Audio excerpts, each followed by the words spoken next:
बहुत स्पष्ट मान लीजिए। विजय पाल पूरी जुड़ गए हैं, टंकी पर चढ़े हुए हैं अभी भी, और वो हमारे साथ जुड़ गए हैं।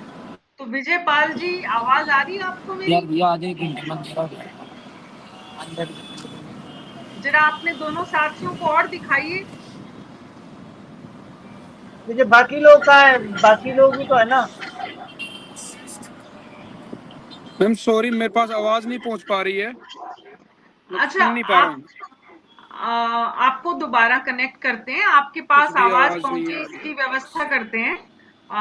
तब तक मैं डॉक्टर मुनेश अरोड़ा आपके पास आ रही हूँ।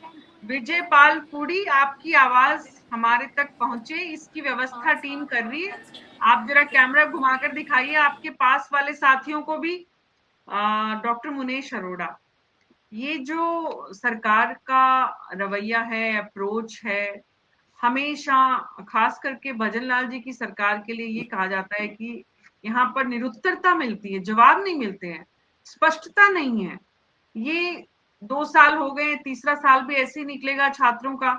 अगर सरकार ये सोचती है कि नहीं चुनाव कराने हैं, तो छात्रों को शांति से, ये विजय पाल जुड़ गए वापस। हाँ विजय जी पाल बिल्कुल, को अब भी, सुन पा रहा हूँ मैम आपको। विजयपाल जी, पहले तो मुझे अपने छात्रों को भी एक बार कैमरा घुमाकर दिखाइए, कौन कौन आपके साथ छात्र हैं जो टंकी पर चढ़े हुए हैं। जी मैम, मेरे इनका, साथ एनएसयूआई के छात्र नेता कौशन खान है जो ना, और एनएसयूआई से छात्र नेता पियोना जाट जी हैं। हाँ, आप बैठ जाइए, आप इन दोनों को भी साथ बैठा लीजिए अपने। जी वक्त टंकी पर चढ़े हुए हैं। आप लोग 3 जी लोग हैं, कोई और भी आपके साथ हैं? जी, हम 3 लोग ही हैं अभी तो। अच्छा, तो ये आपने कार्यक्रम कब शुरू किया? आपके जहन में कब आया कि आपको टंकी पर चढ़ना है? और अब आपने अभी तक सुबह से लेकर अब तक क्या-क्या किया, जरा बताइए? देखिए मैम, ऐसा कोई इंस्टेंट तो चीज नहीं हुई, लेकिन हम लंबे समय से प्रयास कर रहे हैं कि सरकार छात्र संघ चुनाव कराए। इसके लिए हमने धरने, प्रदर्शन, भूख हड़ताल, पुलिस की लाठियां खाना, पुलिस के मुकदमे झेलना, जेल में रात बिताना, सारे काम किए मैम हमने। लेकिन सरकार तक से मस नहीं हो रही, सरकार के कान पर जू तक नहीं रह रही। अभी भी 16वां दिन है, यूनिवर्सिटी गेट पे धरना चला हुआ है, लेकिन उसके बाद जूद भी 16 दिन तक सरकार को कोई सुनवाई नहीं हुई, भूख हड़ताल चल रही है। इसलिए हमने लगा कि अब हमें आत्मघाती जो तरीका है वो अपनाना पड़ेगा। सरकार ऐसे नहीं झुकेगी, सरकार को झुकाने के लिए कुछ आत्मघाती कदम उठाने पड़ेंगे, चाहे इससे हमें क्यों ना नुकसान हो, लेकिन हम हमारे लोकतांत्रिक अधिकार का हनन नहीं होने देंगे। इसलिए हमने मैडम आज सुबह 7 बजे हम इस टंकी पे चढ़े, और लगभग हमें अभी 11 घंटे हो गए हैं पूरे। हम पानी की घूंट तो पी रहे हैं, पानी तो हम थोड़ा हमारे साथ लेके आए थे, लेकिन उसके अलावा हमारे पास कुछ है नहीं खाने पीने को। और अभी तक कोई भी सक्षम व्यक्ति हमसे बात करने के लिए आया नहीं है। अभी एडीएम साहब भी आए थे, और लेकिन उन्होंने कहा कि आप मुझे ज्ञापन दे दीजिए। देखिए, ज्ञापन देने के लिए हम टंकी पे नहीं चढ़े, ज्ञापन तो हम पिछले 4 साल से सरकारों को दे रहे हैं, लेकिन ज्ञापन से हुआ क्या? किसी ने हमारी सुननी ही नहीं। इसलिए ज्ञापन देने तक ही हम मानेंगे नहीं। हमारी मांग है कि जल्द से जल्द सरकार छात्र संघ चुनाव की घोषणा करे, हमें छात्र संघ चुनाव पे कोई मजबूत आश्वासन सरकार का मंत्री दे, तभी हम टंकी के नीचे उतरेंगे, नहीं तो हम उतरेंगे नहीं। ठीक है। विजय पाल, आपके पास जो आपकी साथी हैं महिला, उनका परिचय दीजिए और उनसे भी बात करवाइए कि दरअसल सुबह से आप लोगों ने सिर्फ पानी किया हुआ है। एडीएम साहब आए, एडीएम साहब ने कहा ज्ञापन दे दो, आपने कहा ज्ञापन से काम नहीं चलेगा। जब तक उनका नेटवर्क वापस कनेक्ट होता है, तब तक डॉक्टर मुनेश अरोड़ा मैं आपके पास आ रही हूँ। मेवाड़ संभाग की क्या स्थिति है डॉक्टर साहब? मेवाड़ में भी मीना जी यही कमोवेश यही स्थिति है जो आप जयपुर की दिखा रहे हैं। कल यहाँ भी स्टूडेंट्स धरने पर बैठे हैं, और उनकी मुख्य मांग तो चुनाव के साथ साथ में जो अव्यवस्था है उसको लेकर भी है। उसमें सूर्यपाल सिंह जी हैं जो छात्र नेता हैं। प्रताप नगर थाना इंचार्ज अजय सिंह राव आए उनसे बात करने के लिए, और अधिकारियों ने बात की, मगर अभी तक वो बात बनती नजर आ नहीं रही। उनकी मांग तो अड़ी हुई है, बैठे थे वो। मीना जी, बात ये नहीं है कि चुनाव होंगे या नहीं होंगे, विजय विजय को मगर वापस कनेक्ट करिए प्लीज, तब तक जब तक मैं डॉक्टर मुनेश अरोड़ा से बात कर रही हूँ। विजय और उनके साथियों को वापस कनेक्ट करिए। जी डॉक्टर मुनेश अरोड़ा जी। मीना जी, बात ये कि सरकार की मंशा क्या है? 4 साल तो हो गए बगैर चुनावों के छात्र इंतजार कर रहे हैं। पांचवा सत्र शुरू हो गया है और उम्मीद करते थे कि इस बार होंगे, मगर जिस तरह के दिल्ली के हालात बने हैं और जिस तरह से नगर निकायों के चुनाव राजस्थान में होना बाकी है और हाई डॉक्टर कोर्ट साहब प्लीज मैं आपसे माफी चाहती हूँ, लेकिन ये विजय और इनके साथी जो हैं वहां नेटवर्क का इश्यू भी है। मैं उनके पास एक बार वापस जाती हूँ। विजय पाल जरूर पुरी, जरूर जरूर। आपके साथ जो जो एनएसयूआई की महिला नेत्री हैं, उनका नाम आप अपना ऑडियो ऑन करिए और उनसे भी परिचय कराइए हमारे दर्शकों का। न्यूज 24 पर वो तीनों विद्यार्थी एनएसयूआई के इस वक्त जुड़े हुए हैं, जो टंकी पर चढ़े हुए हैं, जिनकी मांग है कि छात्र संघ चुनाव समय पर हो। आप अपना परिचय दीजिए और उसके बाद बताइए कि दरअसल अभी तक प्रशासन की तरफ से एडीएम के अलावा और कौन आया।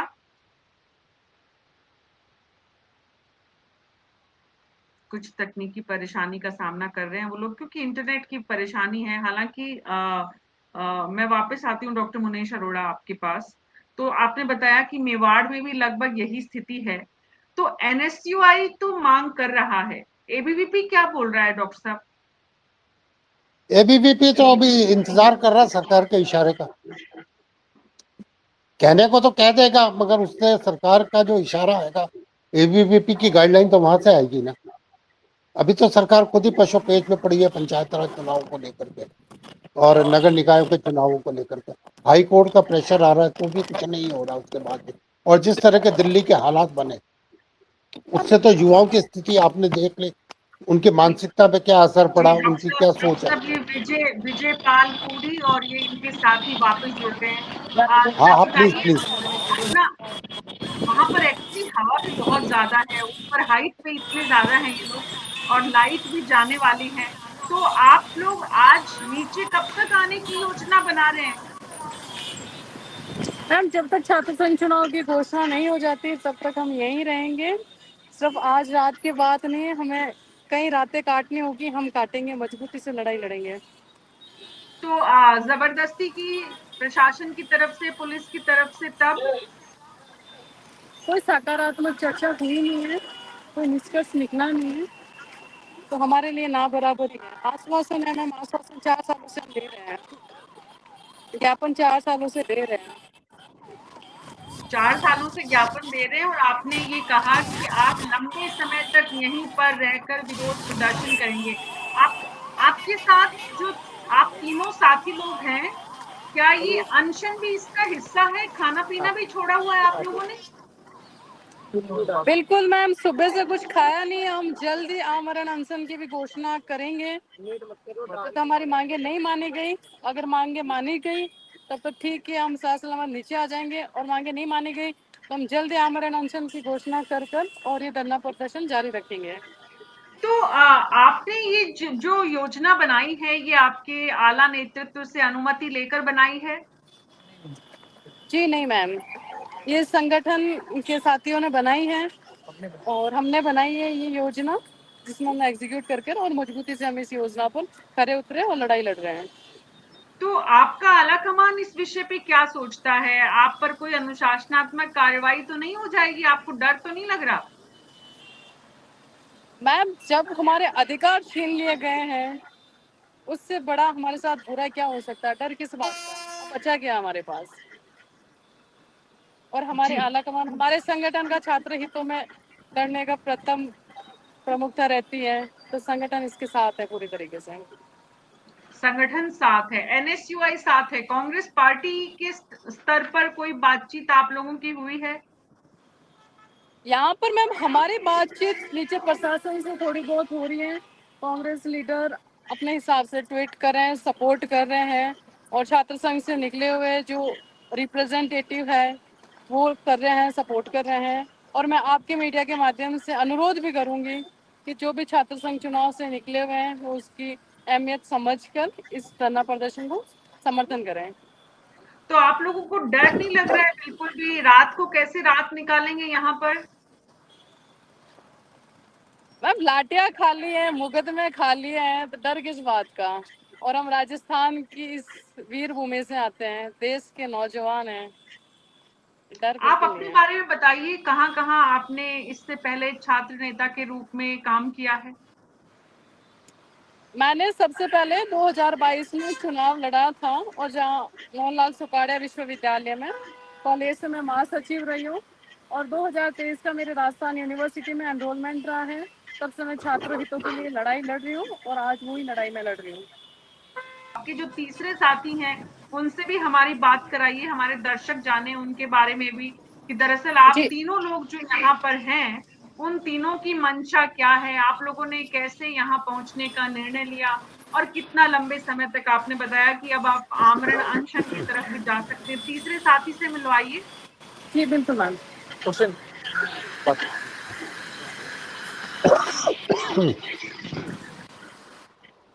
आप अपना नमस्कार। परिचय दीजिए, आप अपना परिचय दीजिए हमारे दर्शकों को। मैं कोसेन खान, एनएसयू इकाई उपाध्यक्ष राजस्थान विश्वविद्यालय। मैं जी, सबसे पहले तो आपको धन्यवाद दूंगा कि आपने हमारी इस मांग को उठाने में, प्रमुखता से उठाने में आपने हमारा समर्थन दिया, हमारा साथ दिया। इसके लिए मैं आपका बहुत बहुत धन्यवाद दूंगा। और हम आपके चैनल के माध्यम से हमारी जनता तक, हमारे छात्रों तक ये बात पहुंचाना चाह रहे हैं कि हम 4 साल से, पिछले 4 साल से, जब से छात्र संघ चुनाव बंद हुए हैं, हम सड़कों पर लड़ाई लड़ रहे हैं। आपने देखा होगा